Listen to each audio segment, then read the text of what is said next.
Greetings, citizens, and thanks for joining me here again at Smash and Crash for a quick look at the Drake Cutlass Black. This is my favorite ship, so we're going to do this format a little bit differently than our other quick looks. We'll still hit all the same major points, but it's going to be a little bit different because I'm going to show off some of the fun stuff that this ship can do. Board your Drake interplanetary craft. Your systems are online.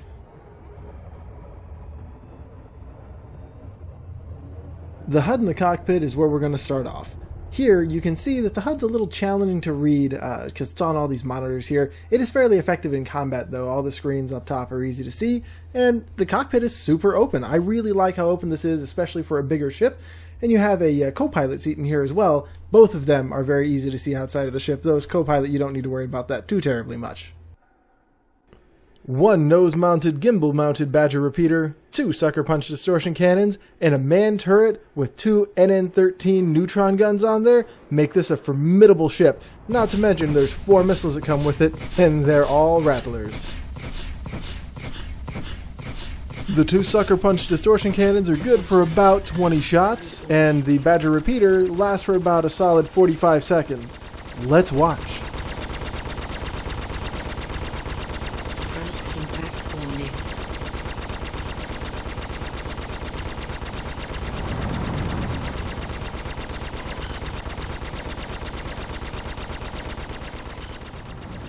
With its repeater, its sucker punch distortion cannons, its manned turret, what's eventually going to be a tractor beam, and even a docking collar, this thing's formidable right out of the box. Its armor is phenomenal, and the 4 missiles it comes with are all rattlers, and those are just my favorites. We'll get to that a little bit later, though. Impact warning. Attention. System is overheating. Starboard impact warning. Let's have a look at the speeds on this utilitarian monster. It may look big and blocky, but it actually moves very well. The maneuvering is great, and the speed is none too slow either. This is a great ship. I'm a big fan of most everything I've seen from Drake so far. Actually, just everything I've seen from Drake so far. Landing gear. Speaking of maneuverability, I'm just going to show you this because it was a lot of fun to do, and it looked really neat. I just took off a little ways off the ground and started spinning. Now, granted, this is not the most difficult maneuver to do. However, it is really impressive at how quick it was kind of moving, because, I mean, like I said, it looks like a very big and blocky ship, but it's spinning very well, very quickly, and it's staying very close to the ground without slamming me into it. And this is my first shot, by the way. This isn't like take 50 or anything. Landing gear up. For all the excellent features and maneuverability and combatability and all that kind of fun stuff that this ship has, I'm equally fond of how it looks on the outside. So we're going to take a quick walk around the ship and inside and have a gander. The exterior, as you see, is kind of piratey. I'm not sure, Drake says it's not a pirate ship, but, whatever you're going to use it for. It has a lot of space on the inside as well. I really like the way the maneuvering thrusters move while you're actually flying around too. And I'm jumping around a lot, so my apologies, but I'm just so excited about this particular ship. The Cutlass Black can take a ton of damage. These 2 wings up front can be taken off completely, and you still have a good chunk of your maneuverability. You can see up here is the sucker punch cannons as well as the Badger repeaters, some more maneuvering thrusters there, and main thrusters at the back. Those big main ones rotate as well while you're trying to spin around or escape or dodge the missiles, like that really cool commercial they had for it. Now on the inside here, you're looking at a lot more space than you would expect. Now, there is rumor that this may be able to accommodate one of the dragonflies, but I haven't seen anything about that yet because it's on the maybe list. As all of you may have seen, it's on the maybe list. This is the toilet. Yep. The toilet's at the head of one of the beds. I find that a little gross, but, whatever. Checking out each of the beds here. I just like the animation, so I'm going to be crawling around in there and taking a look. Well, not really taking a look, just laying down, standing up, and walking away.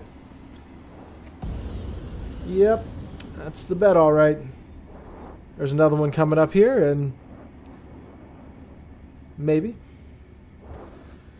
On the sides, you can see there's actually engine mounts on there for the maneuvering thrusters. and in the ground you can see the docking collar as we're walking around. Again, all of these things will have some kind of function or feature when it goes live. This was recorded in 2.2, parts of it may have been in 2.4, but it's all still the same. There's no tractor beams active just yet. There's the docking collar opens and closes, but it's not functional just yet.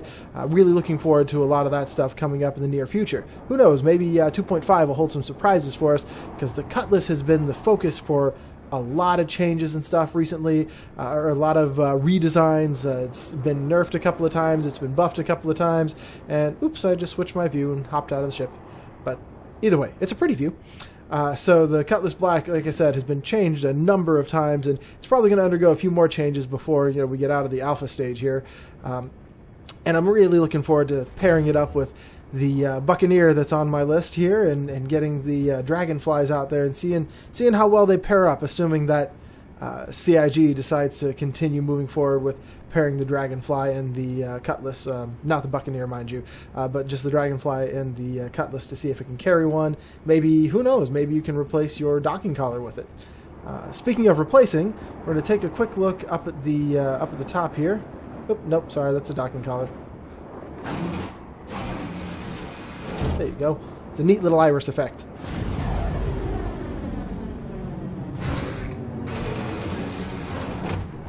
Now we'll take a look up at the top here. The turret seat drops down, very dramatic-like, and up you go, as you'd expect with any manned turret.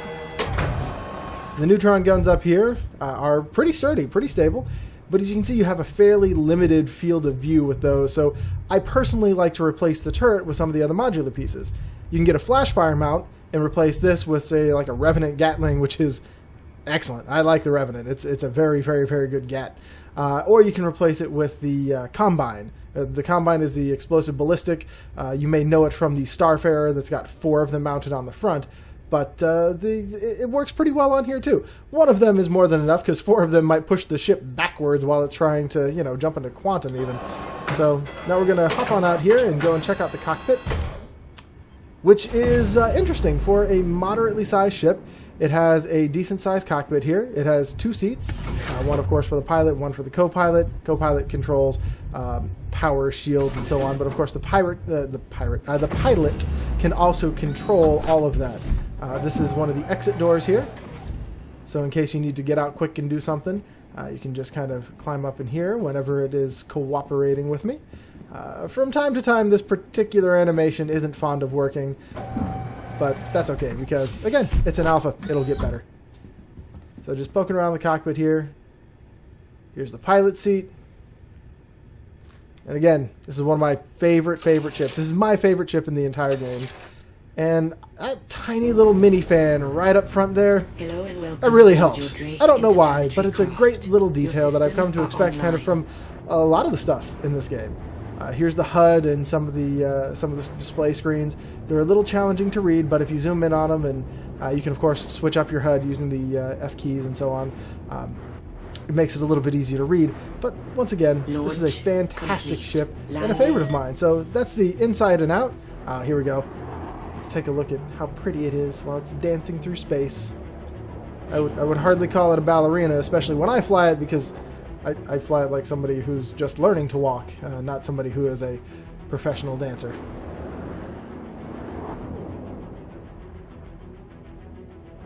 Contact. And here's a prime example of that. I may have been trying to fly through the rings and see if I can make it through at top speed, but it came to be a great demonstration of some of the damage this ship can take. Let's watch. Contact. Now scanning. Now scanning.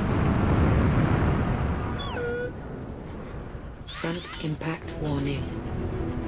Rear As graceful as a butterfly landing on a dandelion. System.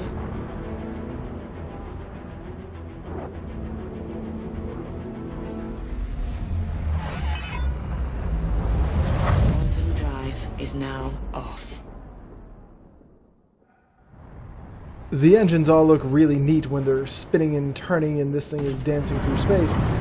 So let's take a quick look at the outside of the ship while it's doing some of its maneuvers. Nothing terribly fancy, just a quick look at it. I don't want to spend too much time on this one, because next we need to just go ahead and move on to combat, and we're gonna get to the Rattlers!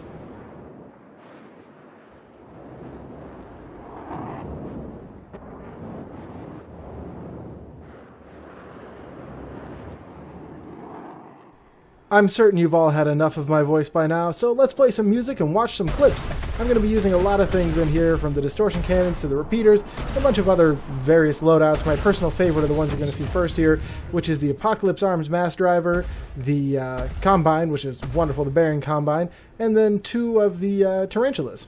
Enjoy!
Thanks for joining me here again today at Smash and Crash for our quick look at the Drake Cutlass Black Edition. This is a fantastic little ship, even when it's on fire. If you like what you saw, feel free to subscribe and check out our other videos. We will see you in the verse.